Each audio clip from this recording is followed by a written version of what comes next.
Right, welcome back. Time to measure the circuit that we've been analysing.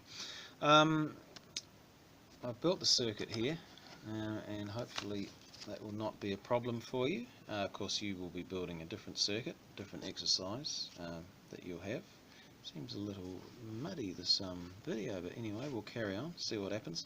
Now, firstly, it might pay, once again, like I've showed you previously, to just make sure that it is the correct values. Now, I was expecting, if we just re-unfold this, 965 ohms. So let's have a quick check of that. We're set to ohms on the multimeter, and we'll just go either end of this circuit and have a quick look-see and see what we've got. That looks pretty good. I'd expect 900, I've already forgotten. I've got 963 ohms expected, and here we have got 965. That's a good one. Okay, so how do you measure? I'm just going to pause and try and get this clearer. Okay, I think zooming out is the best I can do. So what we want to measure first is IR1. IR1, that's the current through either the battery, or what else does it go through? It goes through R1, of course, hence IR1. So we could focus on R1 for this. Firstly, we need to get the circuit connected. So we've got a brand new battery here. I've just taken it out of its packet. So it will be well and truly, it won't be a flat battery, put it that way. Let's see what we get. So that's in. Battery is there, so she's all go. And we get now the multimeter. Firstly, what are we expecting? Remember, you've got to use your meter correctly here. So we're expecting 9.3 milliamps. So you can safely, given that you've already checked the resistance of that circuit, 40. You can't use 4. You have to use 40 milliamps. You have to use that setting, and to measure it, now remember, we have to break the circuit for current.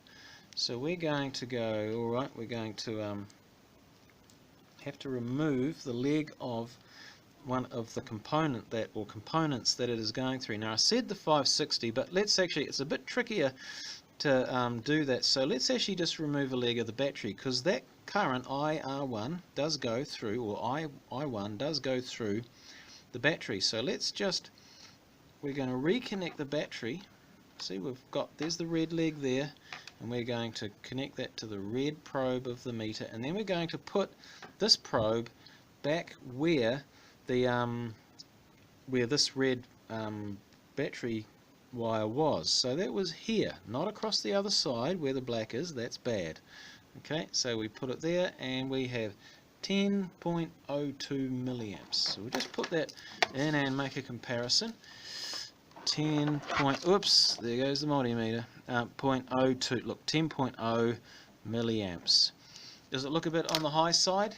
Yes, it does, but there's actually a reason for that we'll get to soon. So it's actually okay. Right, now, before we carry on, we reconnect the circuit. We get the circuit back to running how it should be again.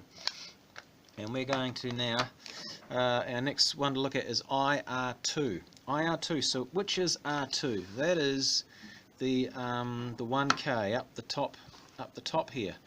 Okay, so in order to measure the current through resistor 2, we actually take a leg of that resistor out. It doesn't matter which end you take it out of, so long as you put it back in again. I'll take it out on the more busy end, well, it's not actually, but I'll take it out of the end with the other resistors. So now, with this ready, we could actually go down and drop it down to below 4, but because of it's pretty close, we'll keep it up on 40 milliamps. So I'm going to connect there to the leg that's been pulled out, and I'm going to connect this connector into where it was. So it wasn't here. I can't push down like that, so apologies, another interruption. Sheesh, popular today.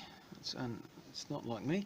Anyway, so we're connecting to the leg that's out, to the part that's out, and then we're reconnecting it. We can't push into the holes, so there's 2 resistor legs going into that same place. So we connect there. Look at that, beautiful, 5.94 milliamps. So let's go back and have a look. Okay, 5.94 0.94 milliamps, again a little on the high side. Oops, and that is, have I got these the wrong way around? I have. Okay, now there's something you've got to be aware of. This is actually, that is the 680 there. So that's actually, I've just got them around the wrong way. So let's take that out. This is a common thing we see here, a few scribbles and corrections. So that is that one there. Okay, now to carry on, we put this in. Oh dear. And there goes the death metal bell again. And we reconnect the circuit as it's supposed to be. Make it fully back together again. And now we want to look at VR2. Now that is the resistance, sorry, IR2, the current through the 1K. Okay, my 1K is here, so I'm going to take a leg. In fact, I'll show you, I can do the other side. What is important is that that 680, that other resistor goes back in first. Do not leave it out. Some students have left it out doing these measurements, and it has created errors. You've got to actually be measuring the circuit that, in question, and so that means things have to go back in after you've taken them out. So once again, we're all set. I can put one probe on, and this will give us a negative. No, it won't. It's going to be the right way around. I've put one probe on the end of it, and then the other probe I'm going to put, oops, I've disconnected it at the other. I've made a hash of it. Hang on, patience, students, patience. Here we go. And then I'm going to reconnect this resistor leg back to where it was in the circuit, and we've got 4.06 milliamps. Okay, and that was supposed to go here, so apologies, reason for difference. 4.06 milliamps. Let's just squash it in there. Hey, I can do what I want. I'm a teacher, eh? Right, there we go. And right, we better carry on. So into some voltages. Of course, the voltage is the easy bit, and it's also the bit that you can't go, you can't cause any damage to the meter with. So let's reconnect everything up again. Can't have anything out because then you've got a different circuit with different circuit characteristics. So we want VR1, set it to DC volts. Nice, this shouldn't be a problem, this bit. It's always the current that's the issue. VR1, there you go, 5.68 volts. That looks pretty good. That, you know, if everything's a bit high, then that just means we've probably got a high battery voltage. See, everything's just a wee bit more than the calculator. That's probably because we have not got a 9-volt battery. I expect we've probably got something a bit more than that, because it's brand new out of the wrapper. Now across the 1K resistor, which is R2, I've got the 1K in the wrong place down here, so let's measure that. You can just see on the screen that 4.11 volts.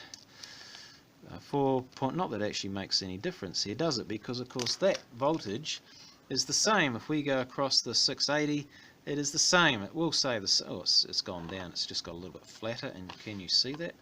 Okay, and that's just okay. That says 4.10 volts. Okay, well, it's just dropped a little. Maybe it's just losing a bit of charge, but it should have been the same. But oh well, let's just roll with it.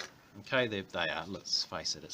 It's a hundredth of a volt out.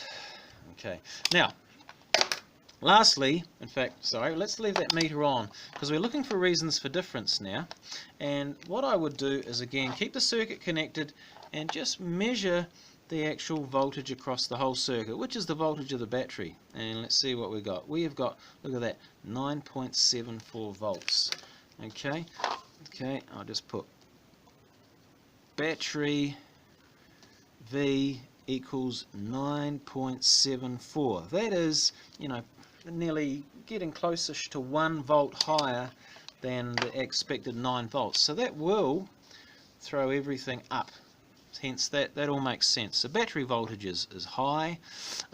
We have the usual thing, resistor tolerances, and also of course what else? Dirty connections. And you could go on with some other slightly more imaginative things, but these are the big players in the whole thing. Okay, we've done it. Excellent. Sorted.